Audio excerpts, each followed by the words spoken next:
The camera is already rolling when he changes his tone. So far, it appears to be just another recap, another crazy online situation. The room's atmosphere instantly shifts. His shoulders tilt forward, his eyes narrow, and he speaks to her instead of the audience. Tamar, not as an outsider, not as a headline, as someone he formerly thought of as a friend. After a brief... Are you aware of what really happened to you? No, I'm not. Or can you talk about what I can talk about it, but I'm not aware of what really happened. Pause long enough to make the silence uncomfortable. He goes there, telling you to your damn face. You are a bold-faced, bald-headed goddamn liar. He responds calmly.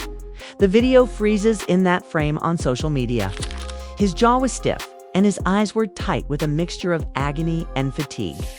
Fans continually loop, stitch, slow down, and rewind the audio from Tamar's own interview, in which she claims she doesn't know what really happened to her that night, other than that she went to a friend's birthday party and gave a friend a birthday party. Two stories. One night and a growing realization that they cannot both be true in the same way. On the one hand, Tamar subtly tells L'Oreal that she is unsure of what truly transpired, brushing off the details as though they were too blurry to recall. However, he asserts that Funky's retracing every step, meal, and car ride produces a timeline that demonstrates the story she's creating is both incomplete and skillfully written. As the video spreads, so do the interpretations, because his dissatisfaction seems too specific and detailed to be dismissed as a random internet mess. Some viewers argue that this is the point at which the mask slips off. Some contend that he is lying and that the facts are being distorted by his emotions. Somewhere in the middle, a more significant concern starts to surface: is Tamar disputing his story or inadvertently acknowledging the information she left out when she refers to that night as a birthday celebration she hosted? Because underneath the jokes, memes, and drags, one disturbing notion frequently appears in the comments. If she really can't remember what happened, why does his account ring so true? As soon as he talks, people's opinions of the video shift. What began as an angry public fight now seems to be the initial file of a larger case in which emotions and facts clash unexpectedly, rather than cooperating. The camera records every movement of his face. This isn't showy anger. Rather, it's something deeper, evolved over time, and carried by him long before he became famous. The video rolls into the point that freezes the Mendeecees and his homeboy. Okay, now this is the third time that me and you have been hanging out, and out of nowhere, here comes Mendeecees. Okay, now you can make of that whatever the hell you want to make of. Freezes the internet as he exhales once to steady himself. It occurs when he restates Tamar's own words to her. Seemingly assessing the evidence, Tamar says she's not aware of what really happened to her. She speaks in an interview that is almost too calm for someone describing a night that reportedly scared her. She doesn't flinch. Her voice is unbroken. She just says it. And a lot of people think that poise is either admirable or suspicious. He thinks it's the latter.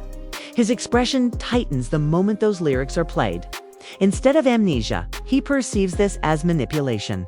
A narrative is emerging, and he begins the meticulous, tedious analysis of what they both said that night. It's not an astounding conspiracy or a startling accusation. Rather, it's merely his theory of a timeline that he claims she's constantly modifying. And the intensity of that battle is what pulls readers into the story. He explains that she wasn't organizing a birthday party for him. He says that because she and her friends were simply hungry, she called him to ask what was available in his region. He makes it clear that he suggested a restaurant. They agreed, and he believed that rather than some ostentatious gesture she performed on camera, it was the true purpose of the event. There's a subtle energy to his narration. It was neither hasty nor emotive, more akin to an investigator inspecting a murder scene he was previously familiar with. Zoe's arrival, the phone call, the closed restaurants, the familiar faces, and the expected excitement all seem deliberate. Nothing unusual as of yet, but the timeline is altered. He describes how Mendeecees and his companion arrived at the restaurant unexpectedly, without being part of the original plan. It's obvious that this wasn't a coincidence, even if he chooses his words carefully. This visit was not informal. This was planned in advance. That point is soon picked up by the internet. Some commenters slow down the video to examine the phrasing, the pauses, and the way he says "out of nowhere." Others interpret this as jealousy. To others, it seems like someone who noticed a pattern long before it was made public. And more viewers think it's the first real breach in Tamar's narrative. Because when she told the world that she had planned a party, Internet, you said you woke up in a pool of blood and almost died. In this interview with L'Oreal, you mentioned that you were home with David or somebody, and they said we need to call the ambulance, and you were for him, and he answered by listing all the reasons why it was untrue. The disparity between their stories created its own kind of evidence. When he describes how he didn't want to go to the next location and only dragged himself there because the group persisted, the tone gets louder. The dude does comfortable with the relationship that you and Mendeecees had in front of me, okay? All of that, you at the music video shoot in your booty shorts sitting on... doesn't sound like he's excited to celebrate. It sounds like someone who was uncomfortable but didn't know how to describe it. There's also a point in the video where more people pause it than at any other point. Tamar states that she gave a friend a birthday party. His response to this portion is almost forensic. He explains why this statement bothers him. He doesn't think it's a harmless exaggeration. It's a deception meant to divert attention, inspire sympathy, and give the impression that he abused her on a night she had planned for. Car and went home because you was sitting on his lap in that goddamn Uber and y'all ass was kissing, okay? And the shit made me damn uncomfortable, okay? Now, if anybody know who happened and what happened For him, one thing is clear. Regardless of whether viewers agree with him, Tamar's language permits interpretations that she might not have meant, because she portrays herself as the giver when she says, "I gave a friend a birthday party. The victim was deceived in return. The supportive friend who took offense at the person she honored." And it's a compelling story in and of itself. But as soon as his version enters the room, the story stops being a story. There is a disagreement. The spectator must choose between two conflicting timelines and two facts that cannot be reconciled at this point. The narrative begins to become suspenseful, not through danger or violence, but through uncertainty, the kind that makes you question your goals, decisions, and memories, the kind that conveys the idea that silence has greater power than words. He then adds a layer of emotional suffering, which deepens the whole process. He admits that he wants things to go back to how they were. He admits that none of this was what he wanted to happen. He admits that he is grieving the passing of a friendship that he used to treasure. However, that vulnerability becomes the most unsettling part of it all. Because when someone expresses such a level of displeasure, it is more difficult to dismiss them as merely careless or malicious. Theories begin to emerge on the internet. Tamar is said to be sidestepping. Some say he's overreacting. Some believe that each of them is expressing the truth as they see it, and that the real story lies somewhere in the area where those truths collide. However, the next revelation that totally changes the tone is the comment of feeling uneasy. While watching Tamar and Mendeecees' interactions, he doesn't level any charges. He doesn't assert any facts. He just conveys the kind of unease that arises from observing something subtle, unspoken, or impossible to prove, but impossible to ignore. All of a sudden, the comment area has a ton of questions that Tamar failed to answer during the interview. Not because he specifically accused her, but rather because the emotional weight in his voice suggests that there is more to the story than either of them wants to recognize. When he connects that discomfort to the story, she spoke in public, which he says was meant to paint him as the antagonist. The stakes rise even higher because if both timelines are true on their own, the story has nothing to do with a birthday celebration. It has to do with perception, responsibility, and the capacity to tell a tale before the other person can say anything. But now everything is determined by one. Question: did Tamar oversimplify the story to protect herself? Or did she inadvertently reveal more than she intended to? That ambiguity remains heavy and unresolved. As the night of the incident begins to develop into something considerably more complex than a misunderstanding, once the suffering is mentioned, the entire tone of the video shifts. More significant than just two competing stories are the unspoken dynamics in the room. And the whole issue, Tamar, about the whole thing was the fact that you don't get to go around and create media shitstorms. Dynamics in the room that night. The fleeting glances some say they saw, and the way some objects line up a little too neatly when placed next to one another. The internet pauses every frame of the period he depicts, searching for significance even when it isn't given, because he does not take lightly his claim that he was never comfortable with Tamar and Mendeecees' encounters.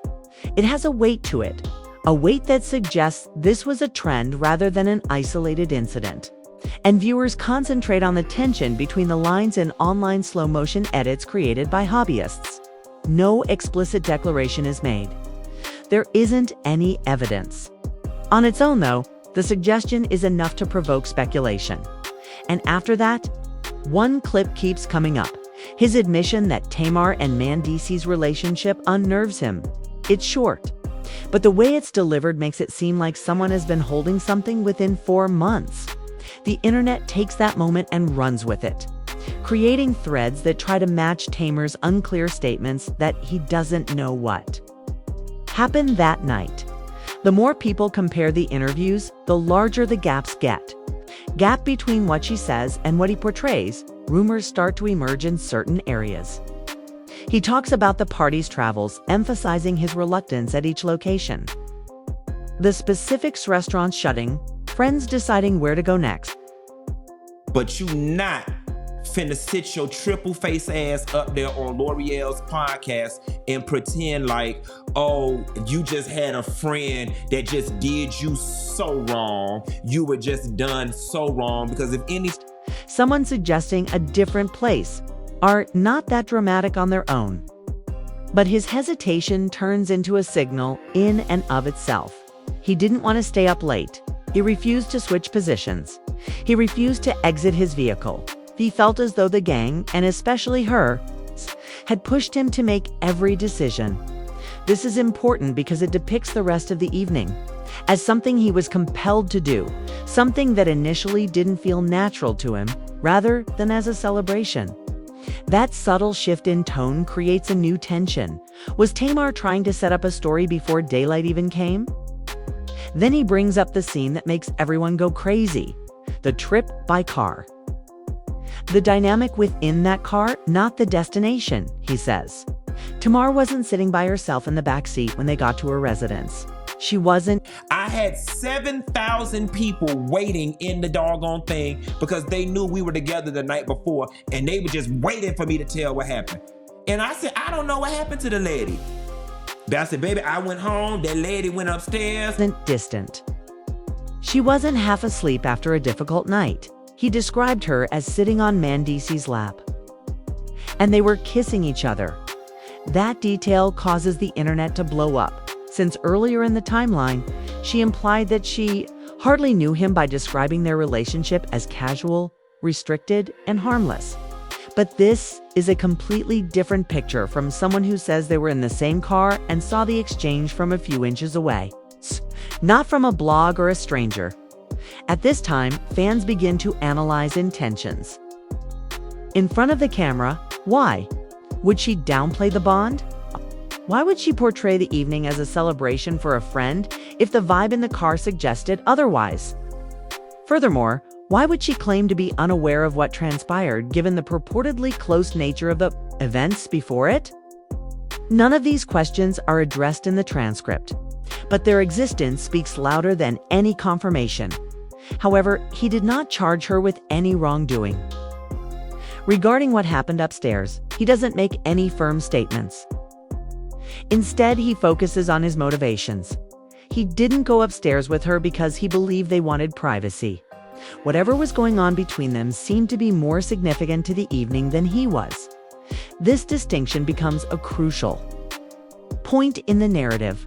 But once he says that after, he reveals that he was left out of the storyline she publicly constructed around him. Viewers start to question whether her interview was ever meant to clarify anything, or whether it was intended to conceal something else entirely. This highlights the portion of the transcript that appears to be more proof than analysis. His decision to go back home after seeing them in the car. He doesn't scream. He doesn't invent things. He simply states his decision. Went back to his house. She made her way upstairs. He wasn't there. He doesn't know what happened next. That admission is what propels the internet forward, since it challenges the public's assumptions about his involvement. When she stated online that she was harmed when she woke up, people blamed him. Others dragged him, others accused him. He asserts, however, that none of that happened while he was present. When he discusses being implicated while not being there, a new emotional depth is revealed. Instead of just defending himself, he is bemoaning the fact that the fiction chose him as a villain before he could respond. And at this moment, spectators unintentionally begin to notice the shortcomings in Tamar's performance. Because facts are not as crucial to storytelling as consistency. Thus, it is harder for viewers to reconcile someone who claims she doesn't know what happened with someone else offering a thorough timeline that contradicts her version of what transpired that night. The details of the phone conversations at V12 then come next. Many people asked him why she was sitting on Mendeecees' lap. He observed multiple persons observing the same scenario. A number of people were reportedly confused by what they were seeing. He doesn't say anything about it. He doesn't push it. He just mentions it. And the sentence's restraint makes it more powerful. The more he speaks, the more obvious it is that he is not trying to divulge secrets. He's trying to shield himself from a narrative that he believes was meant to harm him. At this point, viewers begin to consider the disturbing possibility that only one of them is acknowledging the full history, even though both of them may be telling the truth as they see it. Because when he finally acknowledges that he regrets adopting this route and that it adds to the impression that he is messy, something emotional comes out. He is aware of how this looks. He knows that this will be utilized to make him seem difficult. But he still believes that the truth, his truth, is more significant than that risk. And that vulnerability leads to another online rift. He is accused by some of manipulating people's emotions. Some believe Tamar was the first to change hers. And a significant percentage of them believe that the truth is enmeshed in circumstances that neither of them wishes to openly disclose, concealed between their stories. But the most explosive moment is yet to come. The one in which he blames the public narrative she created and removes himself from the events of the night. And as a result of that turn, everything that comes after has a different tone. But when he claims that he was the collateral damage, in her story, the entire issue shifts from a private disagreement to a public reckoning. But the deeper question remains unsolved, ignored, and unanswered. If she truly believed he had hurt her, why didn't her details match the time frame he gave? And if she didn't think so at all, why did her story depict him that way? These are the questions that will cast a shadow over the forthcoming events. The ones that transform the tension from personal disagreements into far-reaching public consequences. Silently, the transformation occurs. It was almost too quiet for everyone to hear at first. When he switches from describing events to discussing impact, the narrative becomes more intricate. Because viewers had been trying to piece together timelines and body language to figure out what had happened up until this moment. But now the transcript explores the fallout, especially after the internet started reacting to Tamar's original accusations. And the main idea is summed up in a single phrase that gets louder as more people see the video. She said on social media that she almost died after waking up in a pool of blood. The emotional core of the story is the words "nearly died alone." As viewers remember, the internet went crazy when she first said it. Her statement was reposted by many accounts, who also added drastic changes, threads, theories, and condolences in the comments section. At the same time, though, a dark undertone began to surface because the identities of the other individuals who had been there earlier that evening were left out of her tale. Even though he acknowledged that they were together before the incident, he made it clear that he wasn't with her when she walked upstairs. And he says it again in a low, almost icy voice. However, because of the ambiguity of her early public statements, others filled in the spaces with him at the center. He immediately felt it. When he talks about the commotion, the accusations, and the assumptions, he sounds like someone who suddenly realized the internet had chosen a villain before ever hearing his side of the story. At this time, one of the interview clips reappears with new meaning. Where he claims Tamar said she was on the verge of death, his account of it sounds less like disbelief and more like someone who has seen the facts twisted and warped online until they no longer reflect what really happened. Instead of accusing her of lying, he questions her framing. Why would someone say something so audacious without disclosing who wasn't present? Why did we let everyone think he was part of this narrative?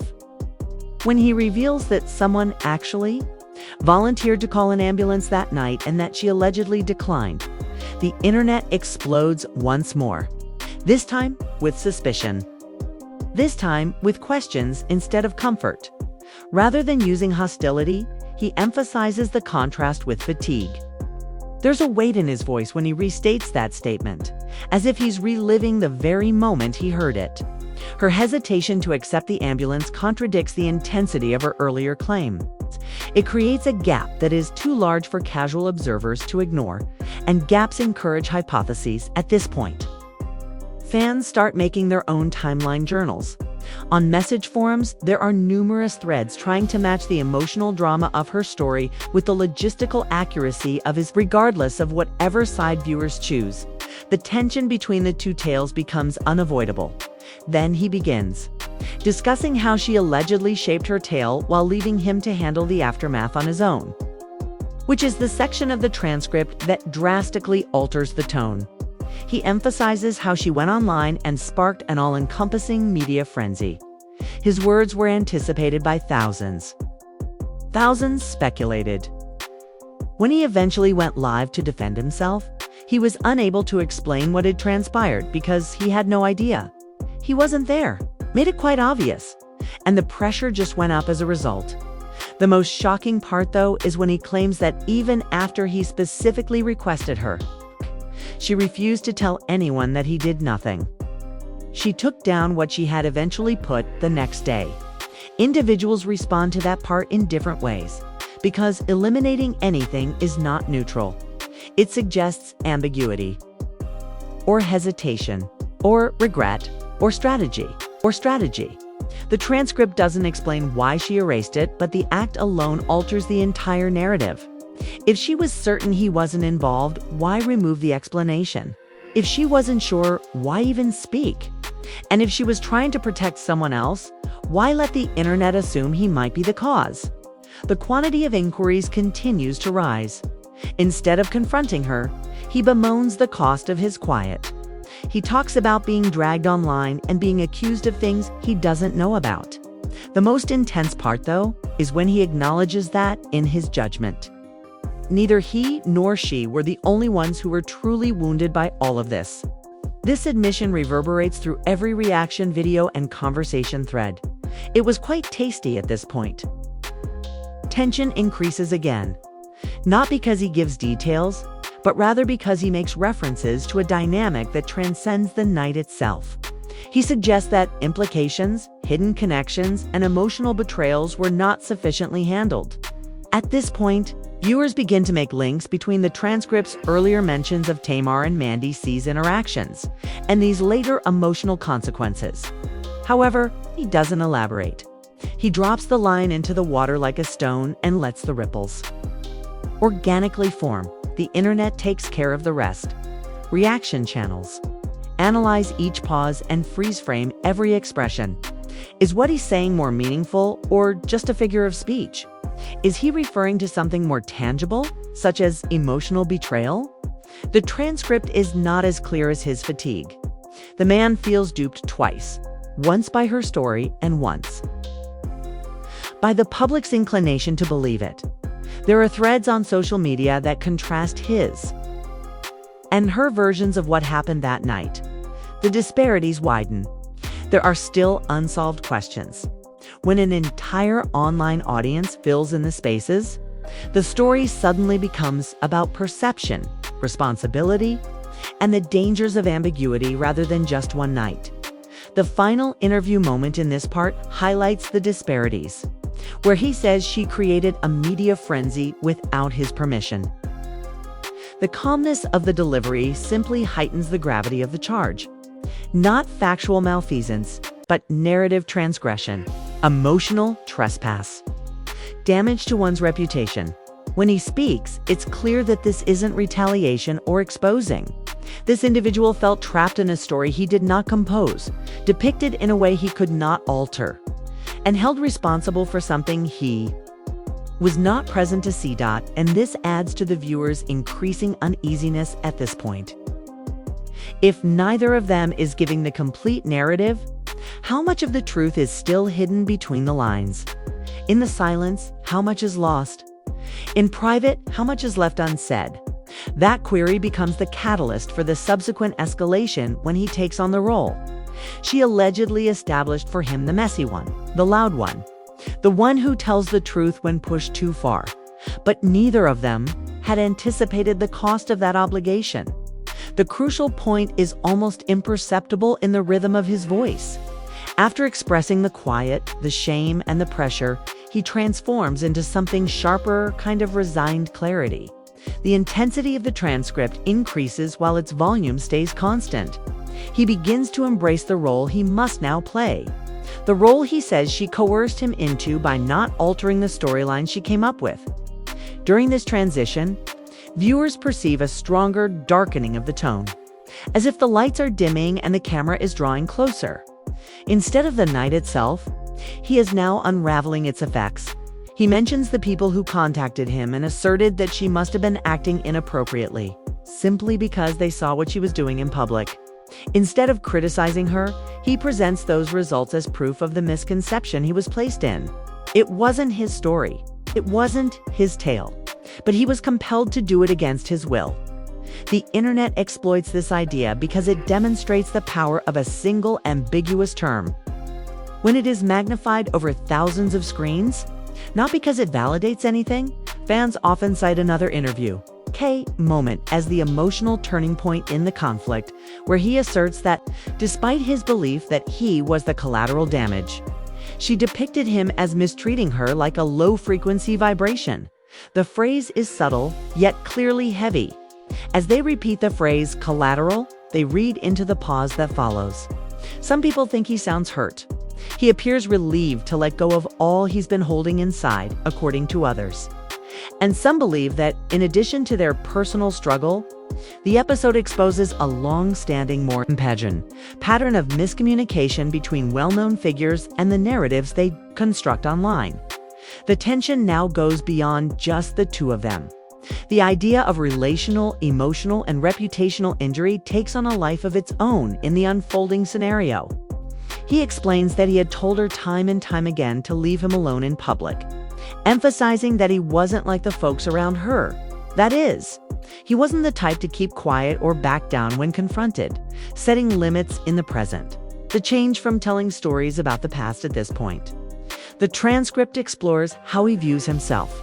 He characterizes himself as disorderly, but in a regretful way, as if he is reclaiming a persona she forced upon him. Viewers begin debating if this is self-defense or self-awareness. In any event, the outcome is evident.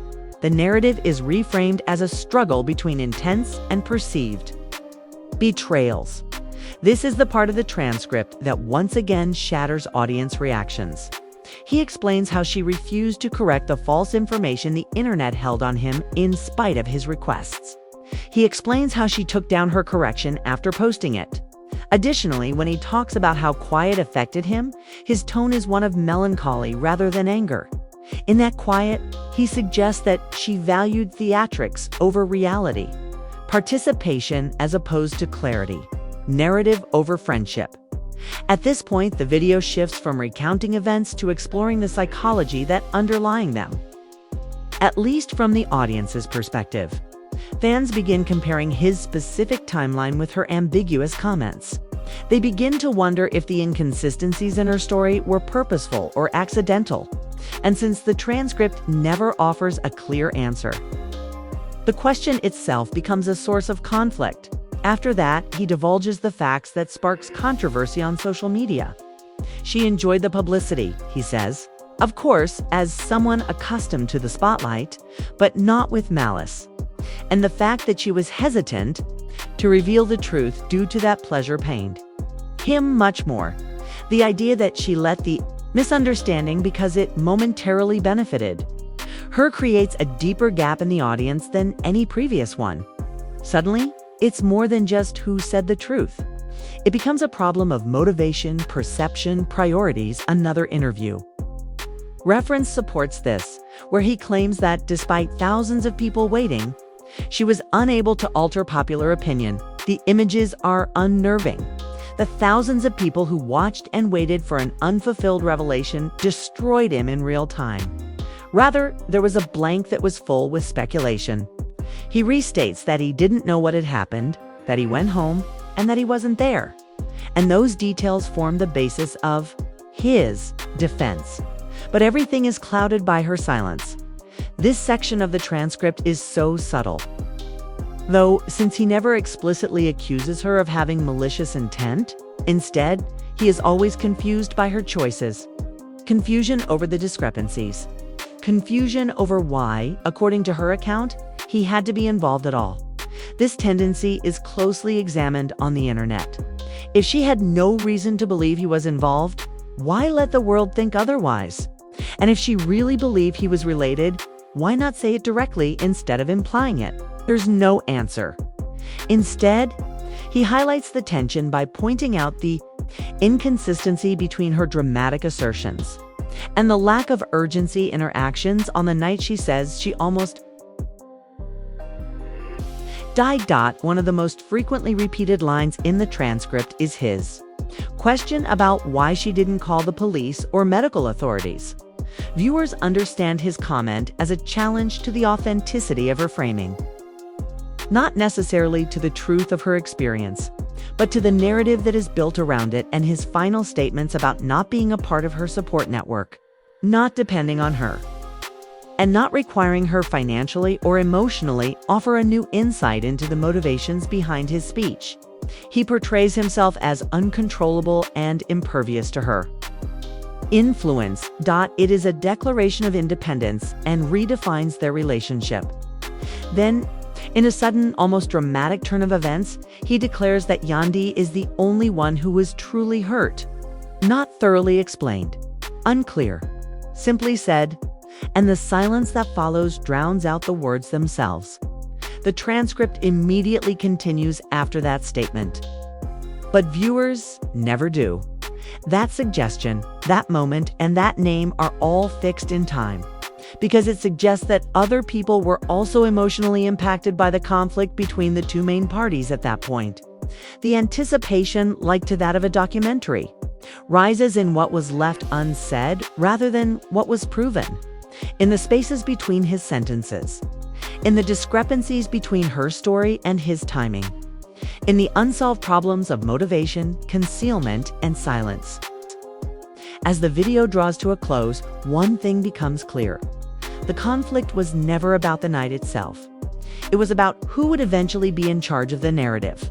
They had an impact on the story that the world read, who benefited from the ambiguity, and who had to cope with the consequences of a story they did not. Right?